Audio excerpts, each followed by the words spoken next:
আজ উসমান হাদি মামলায় সেনাপ্রধান ওয়াকারুজ্জামান বিপদের মুখে পড়েন। সিআইডির তদন্তে চাঞ্চল্যকর তথ্য বেরিয়ে আসে। অসংখ্য আসামি গ্রেপ্তার হয় সেই বাসা থেকে। আজকে নতুন পরিস্থিতি দেশে। দর্শক, যে ভয়টা ছিল শেষমেশ সেটাই হলো। গ্লোবাল পাওয়ার বা বিশ্বশক্তিরা এখন মোহাম্মদ ইউনূসের সামনে একেবারে রেড লাইন টেনে দিয়েছে। সোজাসুজি কড়া হুঁশিয়ারি দিয়ে দিয়েছে আমেরিকা এবং রাষ্ট্রপতি বা ইউএন। মোহাম্মদ ইউনূস একজন নোবেল শান্তি পুরস্কার বিজয়ী। তার সরকার এখন 3 দিক থেকে চাপে। ইউনূস সরকারের কাছে এখন জবাবদিহি চাওয়া হচ্ছে। বাংলাদেশের অন্তর্বর্তী সরকারের হাত থেকে কি তাহলে ক্ষমতা পুরোপুরি ভটকে গেছে? সরকারকে যা করতেই হচ্ছে। বড় সুখবর আসছে, সরকার বাধ্য হচ্ছে, কিছু করার নেই। There is no alternative. একটা চেষ্টা সফল, সরকার বাধ্য হচ্ছে সফল করতে। মানুষ তো এটাই চায়, কত বড় উপকার করে দিতেছে। চিন্তা করছেন কত সুন্দর কথা, যার জন্য ভাই আমি খুব হ্যাপি। হ্যাঁ, আমি খুব হ্যাপি। আরো শক্ত হইলো তো। এরা নানা সংগঠনের মধ্যে ছড়ায়, তারা গুপ্ত সুপ্ত অবস্থায় ছিল। কেউ আসসালামু আলাইকুম দর্শক, এইমাত্র পাওয়া দেশ জুড়ে তুলপাড় সৃষ্টি করা একটি গুরুত্বপূর্ণ ভিডিও আপনাদেরকে দেখাতে চলেছে। দর্শক, হঠাৎ করে সেনাপ্রধানের বাসায় অভিযান চালানোর খবর ছড়িয়ে পড়েছে। আলোচিত হাদি হত্যা মামলায় জড়িত সন্দেহে একাধিক ব্যক্তিকে গ্রেফতার করা হয়েছে। দর্শক, এক ঘটনায় নতুন মোড়। সাবেক প্রধানমন্ত্রী শেখ হাসিনার সঙ্গে ষড়যন্ত্রের অভিযোগ। তাহলে প্রশ্ন একটাই, তাহলে কি সত্যিই চাপে পড়েছেন সেনাপ্রধান? দর্শক, এ বিষয়ে বিস্তারিত জানতে পারবেন এই ভিডিওতে, তাই একটি লাইক করে দেখতে থাকুন সম্পূর্ণ ভিডিওটি। উসমান বিন হাদি ছিলেন এক পরিচিত নাম। সেই নাম মুছে দিয়েছে আততায়ীদের বুলেট। হাদির উপর হামলার মাস পেরিয়ে গেলেও এখনও মূল অভিযুক্তরা ধরাছোঁয়ার বাইরে রয়েছে। এদিকে এই হামলা ঘিরে সামনে আসছে একের পর এক চাঞ্চল্যকর তথ্য। এর মধ্যে এবার তদন্তেই এলো নাটকীয় এক পরিবর্তন।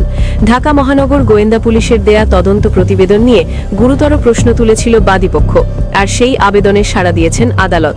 এর মধ্য দিয়ে মামলাটির তদন্তে এক নতুন মাত্রা যুক্ত হল। ঢাকার additional chief metropolitan magistrate Rashid Islam এই আদেশ দেন। এর আগে ওই দিন সকালে মামলার বাদী ও ইনকালাব মঞ্চের সদস্য সচিব আব্দুল্লাহ আল জাবের আদালতের নারাজি আবেদন দাখিল করেন।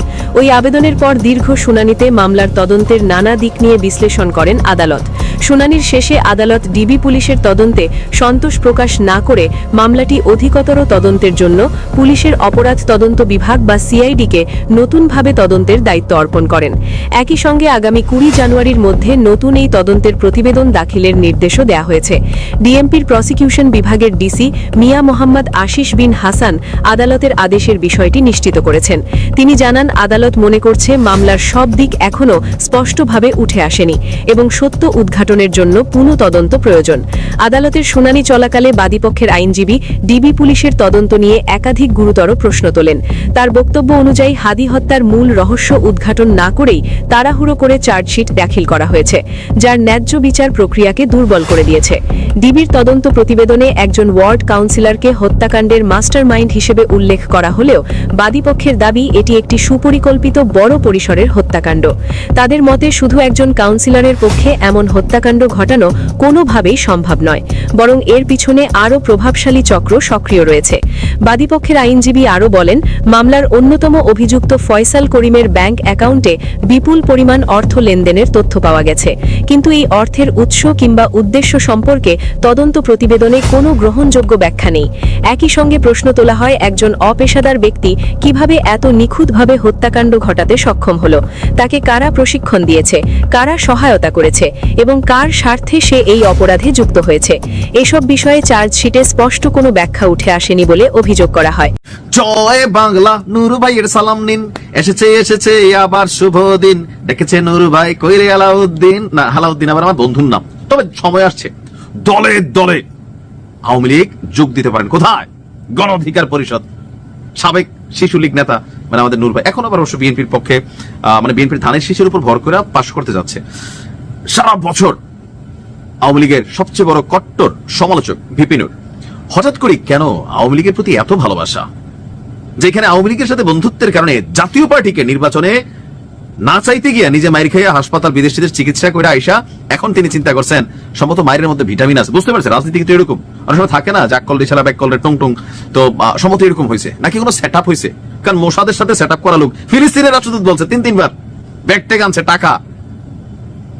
মানে এখন কি চলতেছে আসলে ভিপি নূরের মনে? আচ্ছা, ঘটনার প্রেক্ষাপট কি? পটুয়াখালী 3 আসনে গতকালকে একটা প্রোগ্রাম ছিল।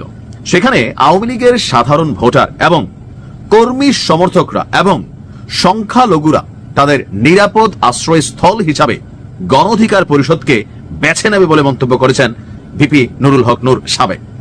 এত দুর্দিন আওয়ামী লীগের আসে নাই যে নূরের ছায়া তোলে আওয়ামী লীগ জ্বালা লাগবে। আমার মনে হয় আর কি, কারণ শেখ হাসিনার মধ্যে এখনো যে জ্বালাময়ী ফিলিংস এর বক্তব্য, এই বয়সে আমরা দাদিরা কিন্তু কথা কয় পানি কই আমার দাদি আটকে যেত 70-80 বয়সে। আপনি শেখ হাসিনার বয়স এখনো শুনছেন যে কারে কি করবে, বাইচা বাইচা চুনচুনকে রাখতেছে, মানে বডি ল্যাঙ্গুয়েজটা আলাদা। আচ্ছা, এখন ভিপিনুর মনে করতেছেন আওয়ামী লীগ এই মুহূর্তে একটা মাইনাস অবস্থানে আছে। সো এই গণ অধিকার পরিষদ যে নিজে বিএনপির উপর ভর করে এমপির টিকিট খুঁজে, তো সেই গণ অধিকার পরিষদ যেখানে লাশেদ দল থেকে পদত্যাগ করে ফেলছে, এই দলের মধ্যে নাকি মানে নিরাপদ আশ্রয়স্থল খুঁজে নেবে, এমনকি আরো কনফিডেন্স। কোনটা? আপনি দেখেন গণমাধ্যম দৈনিক যুগান্তরে আমি মানে এই নিউজগুলো দেখলাম, হেডিংটা ছিল এরকম, আর আরেকটা নিউজের হেডিং ছিল যে আওয়ামী লীগের 100% ভোট তিনি পাবেন নিশ্চিত। তাহলে হয়তো ওই আসনে যারা আওয়ামী লীগের নেতাকর্মী আছেন তাদের সাথে একটা সেটেলমেন্ট হয়েছে। আমি বরাবরই বলি, এই দেশে এখন পর্যন্ত প্রকাশ্য গুপ্ত মাস পরিহিত যে যেমনি আছে ভাঁজ ধরে পয়রা রয়েছে, তারপরে 30% মানুষ আওয়ামী লীগের কিন্তু সমর্থক এখনো আছে এই দেশে। আপনি এখন পরিস্থিতি খারাপ দেখে কেউ আওয়াজ দেয় না। আগে এত নারাই তাকবীর আল্লাহু আকবার, তারপর হচ্ছে দানিশ শীষ তো মাঠে দেখা গেছে, কিন্তু আপনি কি দেখছেন আওয়ামী লীগের সময় মোটামুটি নাই হয়ে গেছিল না?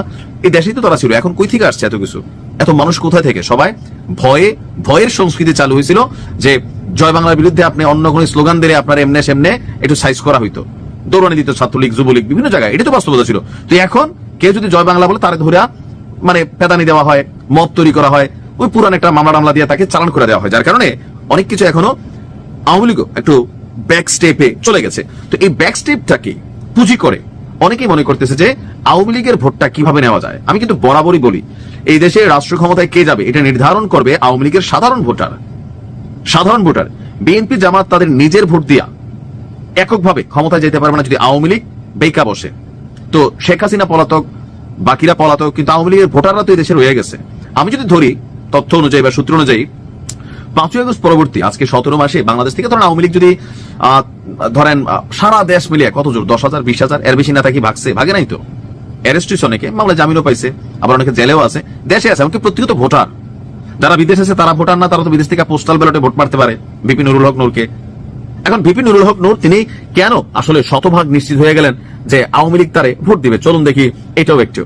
তো তিনি মনে করতেছেন যে আওয়ামী লীগের আমলে তার ফুফুর বাড়িতে ঈদের দাওয়াতে গেলে সে সময় আওয়ামী লীগ এবং কি সহযোগী সংগঠনের নেতাকর্মীরা তার উপরে হামলা করছিলেন, কিন্তু উদারতা এটা আছে, এটা সত্যি। আমি এটাকে প্রশংসনীয় মনে করি যে তিনি এই কাজটা করছেন। কোনটা? যে হাজিরহাট লঞ্চঘাট এলাকায় ঢাকা যাওয়ার সময় তাকে বাধা দেওয়া হয়েছিল, কিন্তু জুলাইয়ের পর চাইলে ভিপি নুরুল হক নূর এই সকল বিষয়ে মামলা করতে পারতেন, তবে তিনি তা করেননি। জুলাইয়ের পর 10 মিনা থানায় কিছু নেতাকর্মী মামলা বাণিজ্যে জড়ালেও তার দলের কোন নেতাকর্মী এতে যুক্ত ছিল না। আমি যদি ভোট পাওয়ার মতো কাজ করি আওয়ামী লীগের সমর্থকরা ভোট দিবেন, এইটা হচ্ছে রিয়েল কথা। 100% পাবেন এটা বলা উচিত না। প্রিয় দর্শক, সম্পূর্ণ ভিডিওটি দেখলেন, অবশ্যই বুঝতে পেরেছেন ভিডিওটি গুরুত্বপূর্ণ ছিল। দর্শক, যদিও এখনো পর্যন্ত সরকারি কোনো পূর্ণাঙ্গ বিবৃতি আসেনি, তবে বিভিন্ন মহলে আলোচনা এই অভিযান কি নিছক তদন্ত নাকি বড় কোনো রাজনৈতিক সমীকরণের ইঙ্গিত। বিশেষজ্ঞদের মতে যদি অভিযোগ প্রমাণিত হয় তাহলে দেশের রাজনীতিতে আসতে পারে বড় ধাক্কা। অন্যদিকে সেনা সদর দপ্তরের ঘনিষ্ঠ মহল বলছে সবকিছুই আইন অনুযায়ী তদন্তাধীন। দর্শক, এ বিষয়ে আপনারা কি মনে করেন?